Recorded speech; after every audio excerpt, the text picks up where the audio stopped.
Alex Miller stared out the viewport of the transport shuttle as the massive space station grew larger. His heart beat faster. Ecliptica Station housed the Galactic Federation Academy, and for the next year, it would be his home. Alex was the first human exchange student ever accepted to the prestigious school. Approaching Docking Bay 7, announced the pilot, a blue-skinned alien with 4 arms. Human passenger, prepare for gravity adjustment. Alex tightened his safety harness. At 18 years old, the boy from small-town Ohio never imagined he would travel across the stars. Earth had only joined the Galactic Federation 6 months ago. When the exchange program was announced, Alex applied without telling anyone. He never expected to be chosen. The shuttle docked with a soft bump. Alex grabbed his single bag and joined the line of new students moving toward the exit. He tried not to stare at his fellow classmates. Some had tentacles. Others floated above the ground. One looked like a walking plant with eyes on stalks. A tall, slender alien with silver skin waited at the exit. Welcome, new students. I am Orientation. Guide Kellex. Please proceed to registration. The guide's eyes widened slightly when they landed on Alex. Ah, the human representative. You are smaller than I expected. Alex smiled awkwardly. I'm actually pretty tall back on Earth. Fascinating, Kellex said, making a note on a translucent tablet. Please follow the blue line to your dormitory assignment. As Alex walked through the massive station, he felt the stares of hundreds of alien students.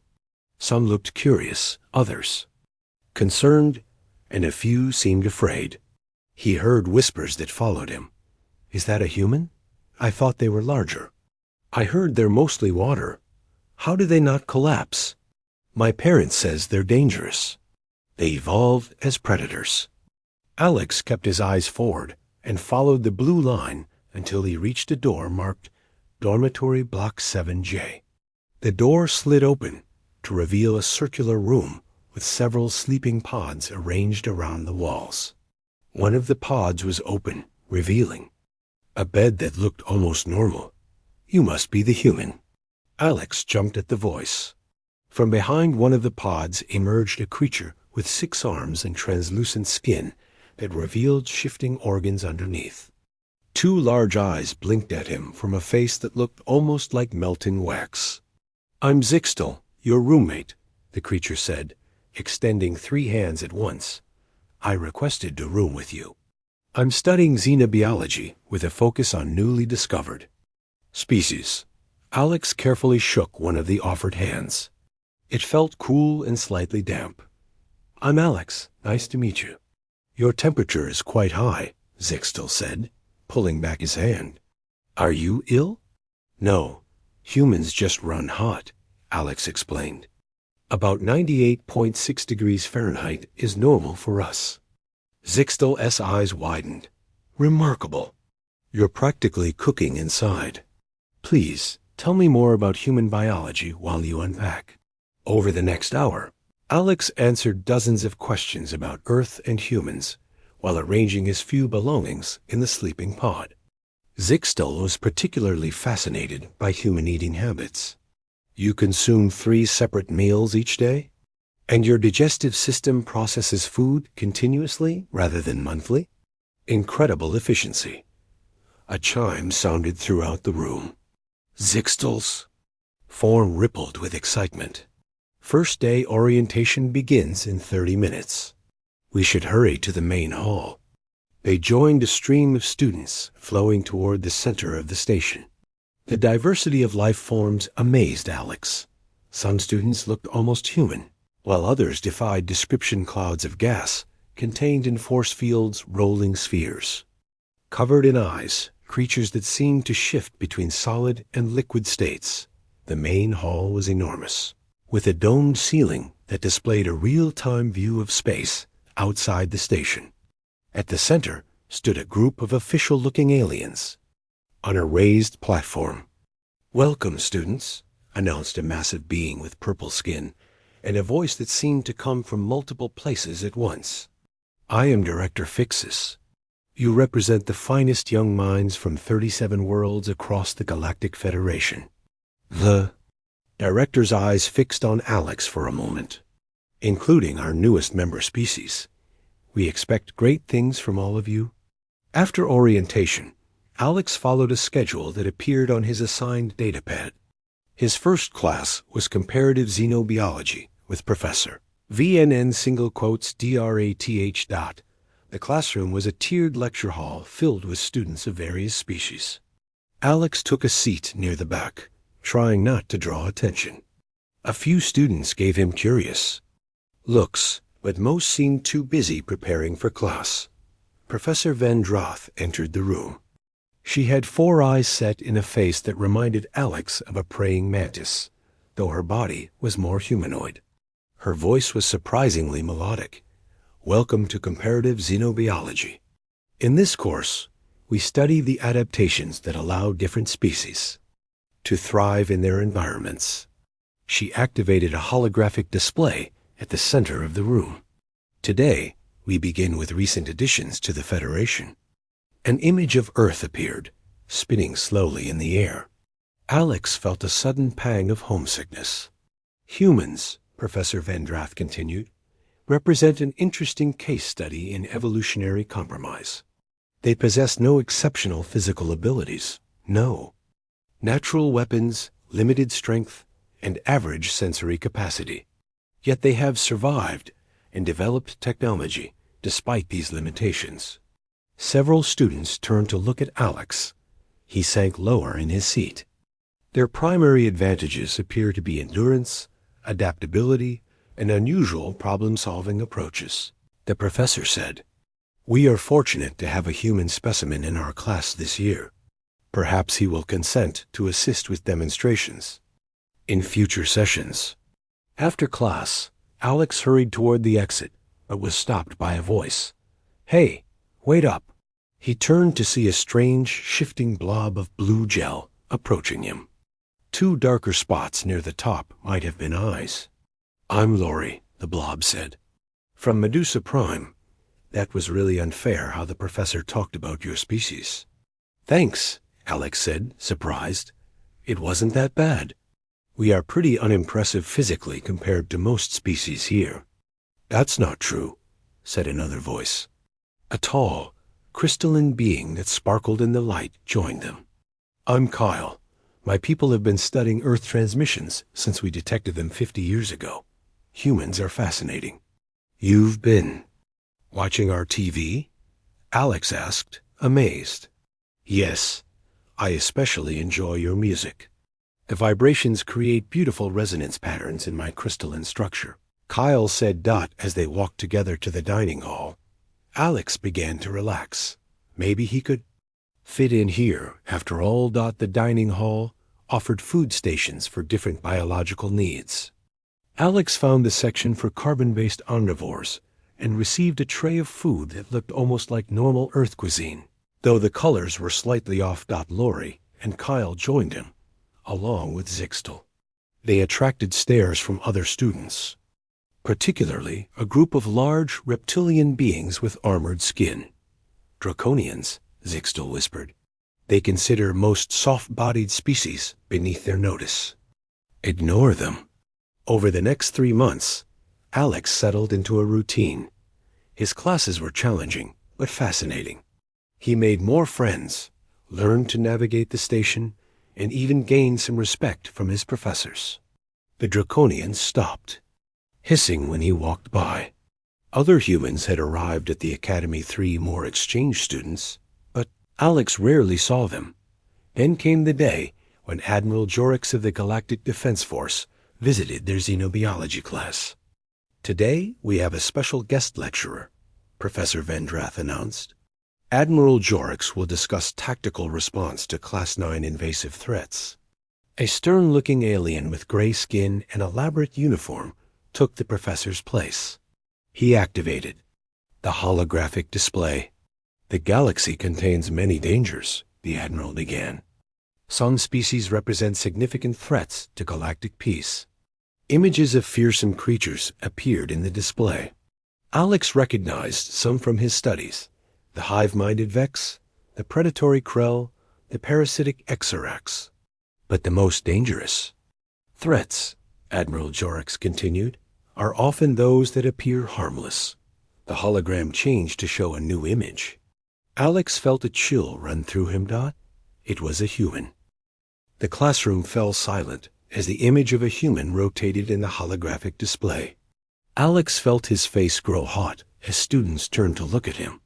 These bipedal endotherms, Admiral Jorix continued, pointing at the human image, have unusual traits that make them unpredictable.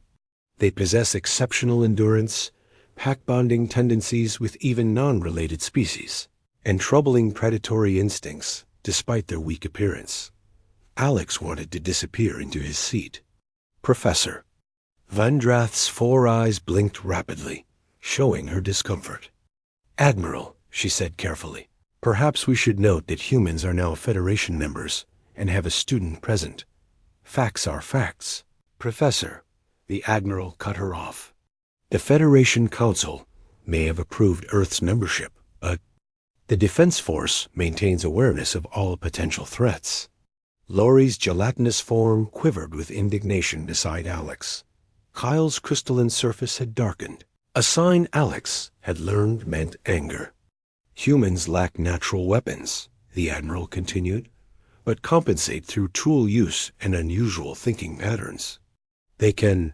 A loud alarm suddenly blared throughout the classroom. Red lights flashed along the walls. Attention all personnel, announced a calm voice over the station's communication system. Multiple hostiles have breached security sectors 7 through 12. This is not a drill. All students and non-security staff should shelter in place.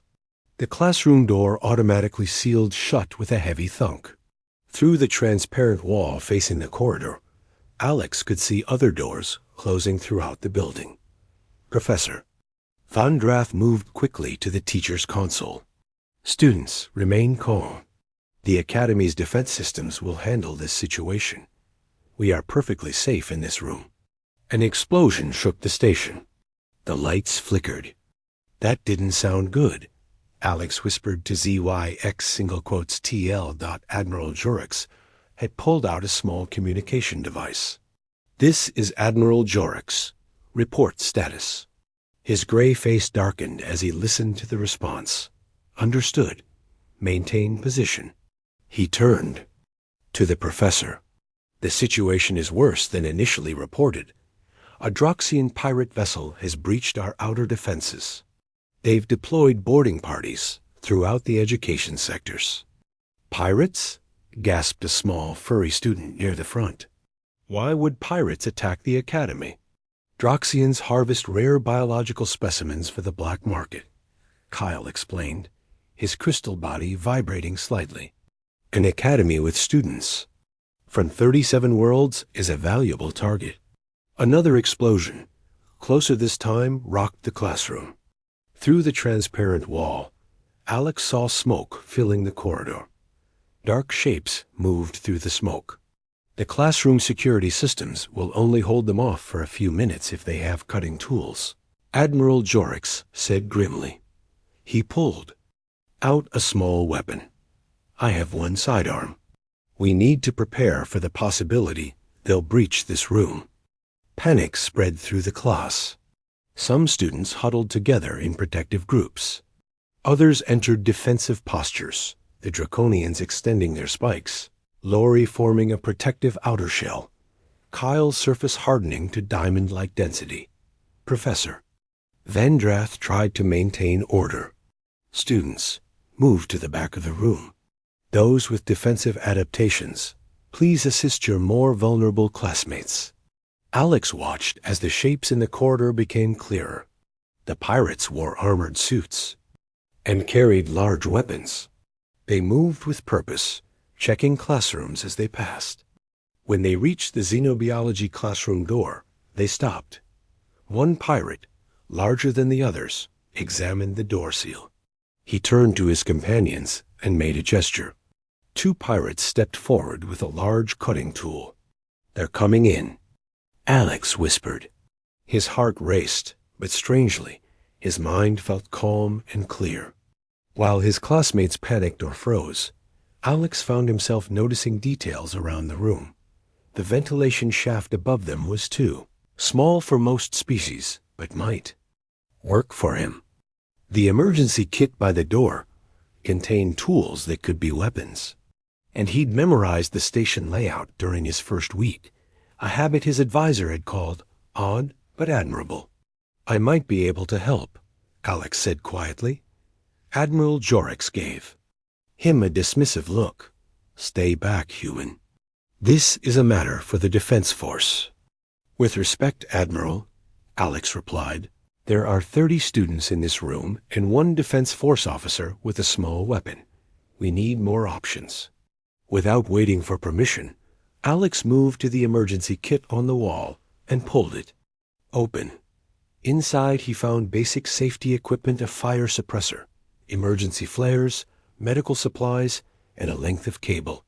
"What are you doing?" Professor Vendraff asked, her voice wavering between hope and desperation. "Preparing," Alex answered simply. He turned to his friends. "Lori, don't your people produce a defensive secretion when threatened?" The gelatinous student bubbled nervously. "Yes, an acid-neutralizing compound, but it's only for extreme danger." "This qualifies," Alex said. "Can you produce some for me to use?" Lori hesitated, then extended a pseudopod with a clear, thick fluid. "Be careful. It solidifies quickly when exposed to air." Alex collected the fluid in a container from the medical kit. He worked quickly, gathering items from around the classroom. The pirate's cutting tool had already created a glowing red line along the edge of the door. "Kyle," Alex called to his crystalline friend, "your people can refract light, right? Could you amplify and scatter a bright light source?" Kyle's crystalline form shimmered. "Yes, but it would be painful for me." "I wouldn't ask if it wasn't important," Alex said. "We need to blind them when they come through." The draconian students had moved to form a protective line in front of the smaller species. One of them, a female named Shress, watched Alex with newfound interest. "What's your plan, human?" she asked, her scaled face unreadable. Alex quickly explained what he had in mind. As he spoke, he positioned the fire suppressor above the door, rigged to discharge when triggered. He mixed Lori's secretion with cleaning chemicals from the biology supplies, creating a slick substance he spread on the floor near the entrance. When they breached the door, Alex explained to the group, "Kyle will refract the flare light to blind them. The suppressor will spray freezing gas, and anyone who steps inside will slip on the floor compound. That should give us a few seconds of advantage." Admiral Jorix watched with growing surprise. "That's actually a sound tactical approach. Humans are good at improvising," Alex said, continuing his preparations. "It's how we survived on Earth." A cutting tool had nearly completed its circuit around the door. Sparks flew as the metal heated to melting point. "Everyone move to the far corner," Alex instructed. "Stay low and protect your eyes when I activate the flare." The students huddled together, fear giving way to a fragile hope. Zixtel put 3 of his 6 hands on Alex's shoulder. "I requested you as a roommate to study humans," the alien said quietly. "I never expected to learn like this. Let's hope we all live long enough for you to complete your research." Alex replied with a grim smile. The door's edge glowed white-hot now. Metal dripped in molten rivulets as the cutting tool completed its circuit. "Get ready," Alex whispered, holding the flare in one hand and the trigger for the fire suppressor in the other. With a crash, the classroom door fell inward. The battle for Classroom 12B was about to begin. The classroom door crashed inward with a shower of sparks and molten metal. As it fell, Alex triggered his trap. A blinding flash filled the room as the flare ignited. Kyle's crystalline body caught the light and split it into thousands of dazzling beams that bounced in all directions. At the same time, the fire suppressor released a cloud of freezing gas, directly over the doorway. The first pirate through the door stumbled backward, clawing at his helmet as the sudden light overloaded his visual sensors. The second pirate slipped on the slick floor compound and crashed into the third. Within seconds, 3 pirates were down, temporarily disabled, but there were more coming. The pirate leader shouted orders in a harsh language. The raiders regrouped.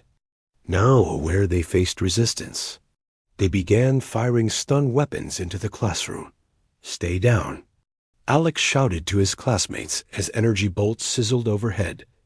Professor Van Drath had pulled several smaller students beneath her desk. Admiral. Jorix was returning fire with his small sidearm, but he was clearly outnumbered.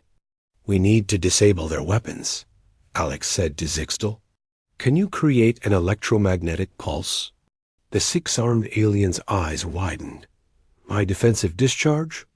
It's meant for predators on my homeworld, not technology. Will it work on their weapons? Alex pressed.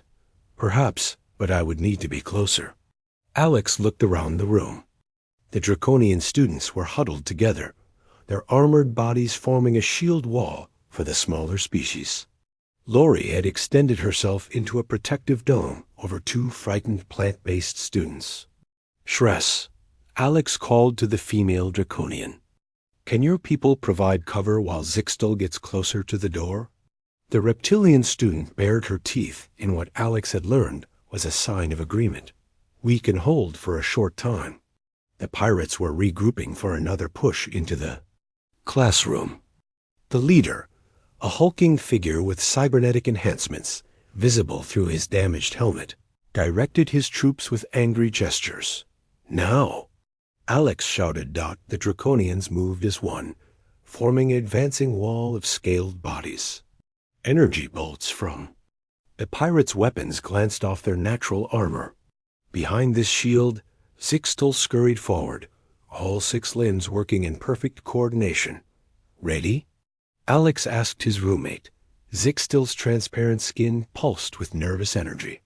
This will drain me considerably. We only need a few seconds of advantage, Alex assured him. When the draconians reached the halfway point of the classroom, Zixtel extended all 6 limbs and began to vibrate. A high-pitched whine filled the air. The lights flickered, and Alex felt the hair on his arms stand up. Suddenly, the pirates' weapons went dead. Their communication devices sparked and smoked.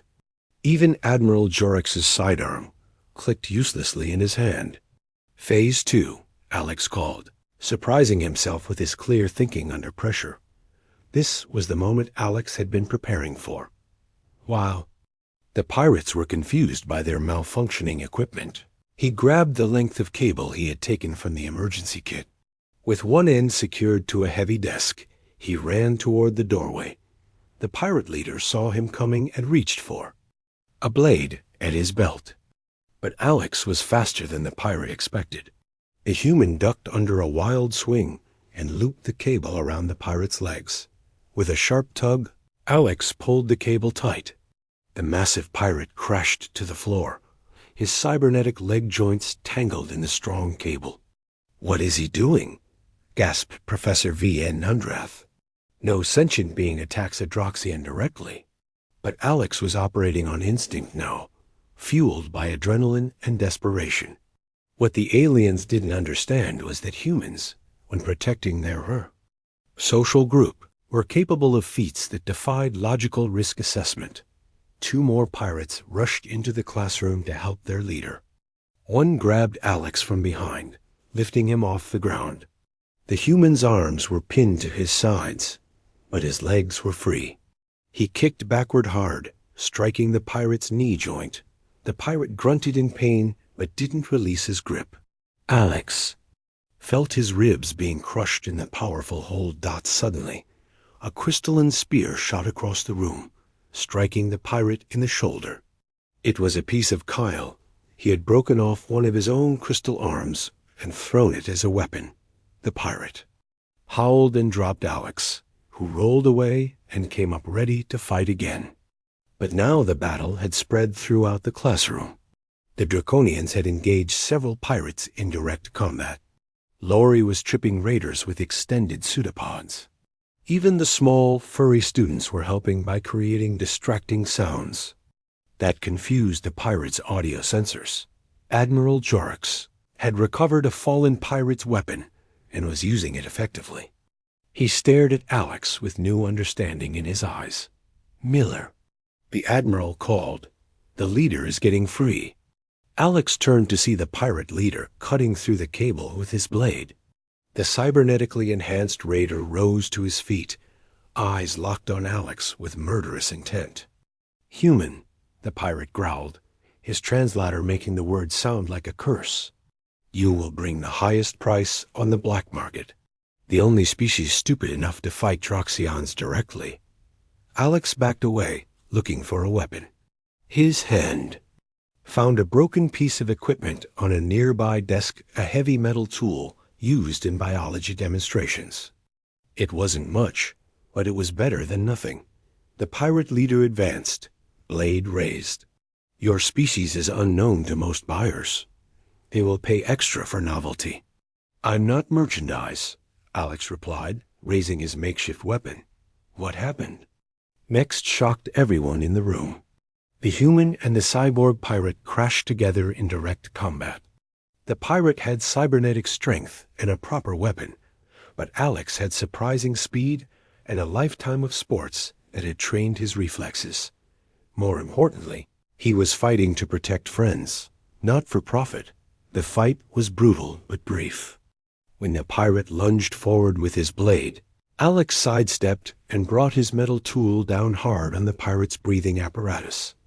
There was a crack and a hiss of escaping gas. The pirate staggered back, clutching at his damaged helmet. Alex didn't hesitate. He kicked the weapon from the pirate's hand and grabbed it. Without pausing to think, he fired a stun bolt directly into the pirate's chest. The massive raider collapsed to the floor, unconscious. The classroom fell silent. The remaining pirates, seeing their leader fall, began to retreat. "Security team approaching from Sector 9, announced the station's communication system. "All hostiles withdraw to extraction points." The pirates grabbed their fallen comrades and fled, leaving their leader behind. Within moments, the sounds of fighting faded. Alex stood in the center of the ruined classroom, the pirate weapon still humming in his hand. He was breathing hard, his uniform torn and blood running from a cut on his forehead. His classmates stared at him with new eyes. The silence in the classroom lasted only seconds before security forces rushed in. Uniformed officers with weapons drawn secured the room, checking for remaining threats. Medical teams followed, moving quickly to help injured students.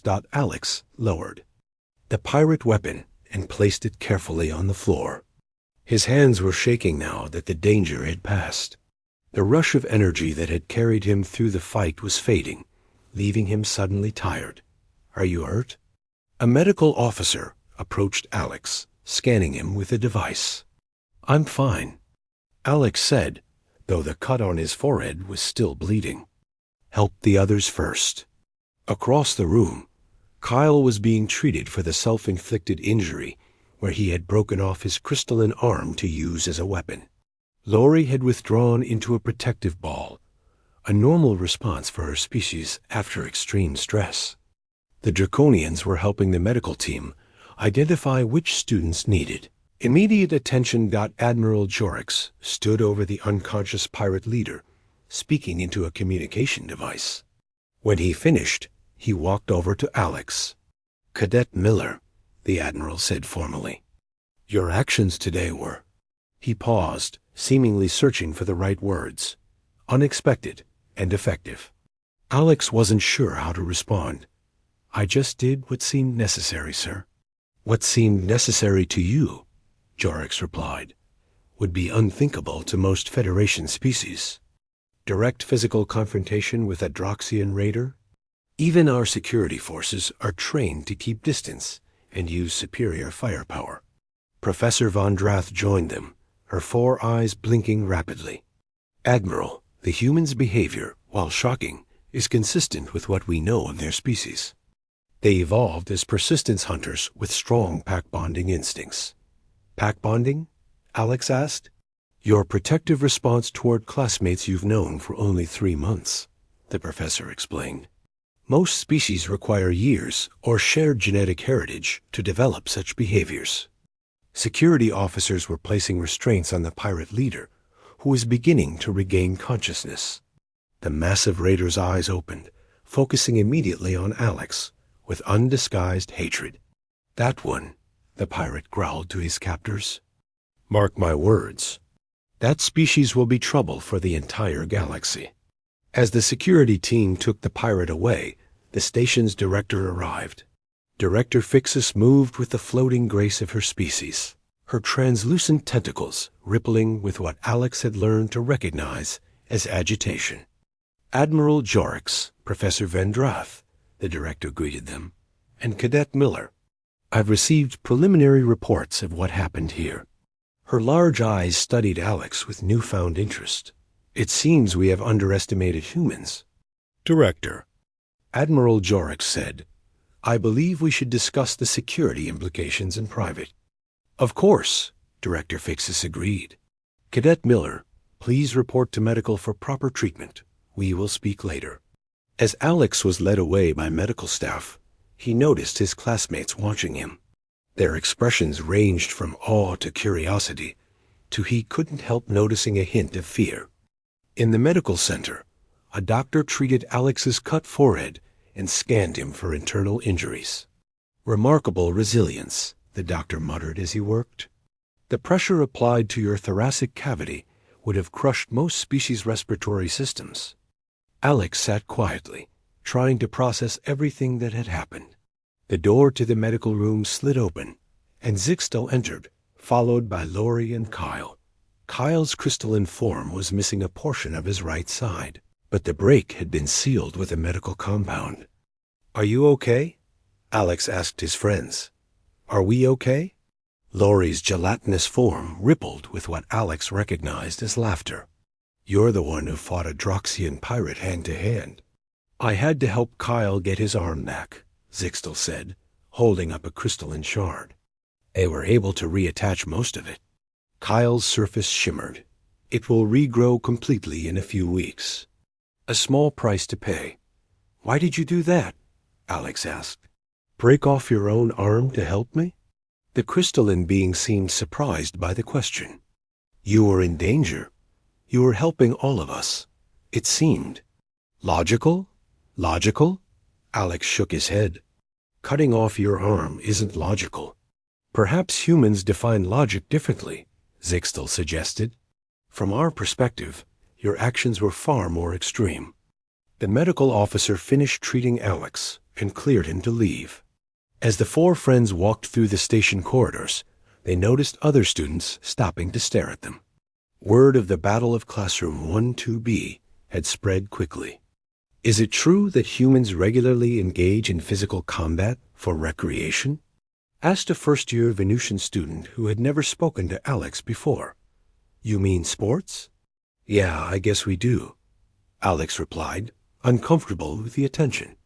They reached the common area where many students had gathered to discuss the attack. The room fell silent as Alex entered. Shress, the female draconian who had helped coordinate the defense, approached them. Her species rarely interacted with non-draconians outside of necessary situations. Human, she said formally. Your battle tactics were effective. The draconian students wish to acknowledge your leadership. Alex felt his face grow warm. Thank you, but everyone helped. I couldn't have done anything alone. Nevertheless, Shress continued, you showed initiative when others were paralyzed by fear. This is valued among our people. As they talked, Alex noticed 3 other humans entering the common area: Heather from California, Marcus from New York, and Beth from Texas. They were the only other human exchange students on the station, assigned to different academic tracks. Alex rarely saw them, but now they approached with curious expressions. We've been hearing some wild stories, Marcus said. Did you really take down a Droxian pirate leader? It wasn't exactly like that, Alex began, but Kyle interrupted.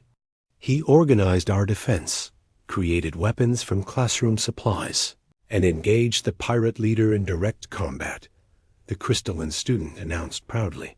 It was remarkable. The other human students looked at Alex with new respect. The Galactic News Network has been broadcasting about the attack, Beth said. They're saying a human student showed unexpected tactical abilities during the incident. Heather laughed. Back home, we'd just call it thinking on your feet, but apparently that's unusual here. A chime sounded throughout the station, followed by an announcement. Attention all students and faculty. Due to today's security incident, all classes are suspended for the next 3 days. Counseling services are available for any who require them. 3 days off, Marcus said. What should we do? Before anyone could answer, Alex's datapad beeped. A message appeared on the screen. Cadet Miller, your presence is requested in Conference Room Alpha at 08:00 hours tomorrow. Admiral Jorix and representatives from the Federation Security Council will be in attendance. Alex showed the message to his friends. The Security Council? Lori bubbled nervously. What do they want with you? I guess we'll find out tomorrow, Alex replied, trying to sound calmer than he felt. That night, as he lay in his sleeping pod, Alex couldn't sleep. His mind kept replaying the fight with the pirate leader. He had acted on instinct, without conscious thought. Was that really so different from how other species would respond? Alex? Zixtel's voice came softly from across the dark room. Are you awake? Yeah. I have been considering today's events, the six-armed alien said. I believe I understand now why humans were invited to join the Federation, despite your primitive technology. Alex turned toward his roommate's voice. Why's that? In the darkness, Zixtel Azorgans glowed faintly through his transparent skin. You think differently. You see solutions where we see only problems. You act when we hesitate. These are valuable traits in a dangerous galaxy. As Alex finally drifted toward sleep, he wondered what tomorrow's meeting would bring. Alex arrived at Conference Room Alpha 15 minutes early the next morning. He had barely slept, his mind racing with questions about why the Federation Security Council wanted to see him. He wore his formal academy uniform, freshly cleaned. Despite the chaos of the previous day, the door slid open automatically as he approached. Inside, a large oval table dominated the room. Admiral Jorix was already seated, along with Director Fixus and 3 beings Alex didn't recognize. Their formal uniforms and serious expressions marked them as important officials. Cadet Miller, Director Fixus said, her tentacles rippling slightly. Thank you for your promptness. Please be seated.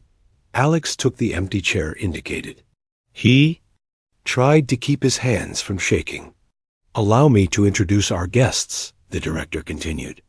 This is Council Member Drav from Federation Central, Ambassador Trell from the Diplomatic Corps, and Defense Coordinator Hallex. The officials nodded to Alex with varying degrees of interest. Council Member Drav, a tall being with golden skin and 4 arms, similar to Zixtel's species, leaned forward. Cadet Miller, we have reviewed the security recordings from yesterday's incident, Drav said. Your actions were ... remarkable. I just did what seemed necessary, sir, Alex replied, using the same words he had said to Admiral Jorix. That is precisely what fascinates us, said Defense Coordinator Hallex, a compact being with metallic scales. What seems necessary to a human differs greatly from other Federation species. Ambassador Trull, who resembled a tall, elegant plant, with silver leaves, added, when the Federation Council approved Earth's membership, there was considerable debate. Some believed humans were too primitive technologically. Others worried about your species' history of conflict. Alex shifted uncomfortably in his seat. We've worked hard to move past those parts of our history. Perhaps, Admiral Jorix said. But it seems those instincts remain useful in certain situations. Director Fixus activated a holographic display in the center of the table. Images from the classroom battle appeared, showing Alex coordinating the defense and directly confronting the pirate leader. In 300 years of Federation history, Drav explained, we have never seen a species respond quite like this. Most sentient beings, when faced with superior force, either flee or surrender to protect themselves. But you didn't, Alex continued. You organized a defense with available resources, coordinated species with different abilities, and personally engaged in combat to protect others. These are not typical academic behaviors, Director Fixus said with what might have been. Smile, but they are very useful traits in certain situations. Alex wasn't sure how to respond. So, am I in trouble? The officials exchanged glances that Alex couldn't interpret. Then, unexpectedly, they laughed each in their own way, from Drav's rumbling chuckle to the gentle rustling of Ambassador Trell's leaves. Quite the opposite, Cadet Miller, said Drav. The Federation Security Council has made a decision based on yesterday's events. Ambassador Trell extended a leafy limb, placing a data crystal on the table. Earth has been invited to join the Galactic Defense Force, with humans designated as specialized tactical assets. Alex blinked in surprise. I don't understand. Earth just joined the Federation 6 months ago. The Defense Force usually only accepts species after years of membership. Circumstances change, Admiral Jorix said simply. The pirates who attacked yesterday were not acting alone. We have intelligence suggesting more organized threats on the horizon. The Federation needs ... different thinking. Human thinking, Alex said, understanding dawning. Precisely, Director Fixus confirmed. The exchange program will be expanded. Immediately, we have already contacted Earth's governments. Alex left the meeting an hour later, his head spinning with implications. As he walked through the station corridors, he noticed students and faculty watching him with new interest. Word had already spread about Earth's invitation to the Defense Force. He found his friends waiting in the dormitory common areas Extel. Lori, Kyle, and surprisingly, the 3 other human exchange students. They all looked up expectantly as he entered. Well? Heather asked. What happened? Alex took a deep breath. Earth has been invited to join the Galactic Defense Force. There. Expanding the exchange program immediately. The news was met with excited chatter. Marcus whistled. All because you beat up one pirate? It wasn't just that, Alex explained. They said it was how humans approach problems differently from other species. They called us specialized tactical assets. Beth laughed. That's a fancy way of saying we're weird. But useful weird, Kyle added, his crystalline surface sparkling with amusement. As they discussed the implications, Alex's datapad chimed with an incoming message. It was from Professor Vendrath. Cadet Miller, I would appreciate your assistance redesigning the emergency response training program. Your perspective would be valuable. Before he could respond, another message arrived, this one from Admiral Jorix. Preliminary Defense Force training begins next week for human cadets. Your attendance is requested as student advisor. More messages followed requests for interviews from the Academy News Service, invitations to speak to various student groups, even a note from the Draconian students asking for a demonstration of human combat techniques. Looks like you're popular, Zixtel observed, watching the messages pile up. Alex put down the datapad with a sigh. I didn't ask for any of this. That's probably why it happened, Lori said, her gelatinous form rippling thoughtfully. Most species seeking power would have hidden during the attack or tried to negotiate. You just acted. Later that day, Alex found himself in the main observatory, looking out at the stars. The vast emptiness of space still awed him, even after months on the station. Earth was out there somewhere, a tiny blue dot he couldn't even see from here. Deep thoughts? Alex turned to find Director Fixus floating nearby, her tentacles gently undulating.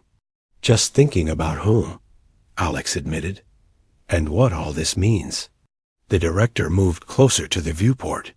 When the first contact team met with your world leaders, there was much debate about whether humans were ready for the galaxy. Some thought you were too aggressive, too unpredictable. And now? Now we realize those traits may be exactly what the Federation needs. Her large eyes studied him carefully. The galaxy is not always the peaceful place we pretend it to be. There are threats beyond pirate species and empires that do not share our values. Alex nodded slowly. And do you think humans can help face those threats? I think humans see solutions where others see only problems, the director said, echoing Zixtel's words from the night before. You act when others hesitate. You form bonds quickly and protect those bonds fiercely. She gestured toward the stars. There is a human phrase I find appropriate. It takes all kinds, Alex smiled, to make a world. Or a galaxy, Director Fixus added as Alex walked back to his dormitory. He passed groups of students in the corridors. They no longer stared at him with curiosity or concern, but with something new respect, and perhaps a touch of caution. In just 3 months, he had gone from being an oddity, the strange human exchange student, trying to fit into someone who had revealed an unexpected side of humanity to the galaxy. The battle in classroom 12B had changed everything. The exchange program would continue, but its meaning had shifted. Humans weren't just at the academy to learn about the galaxy anymore.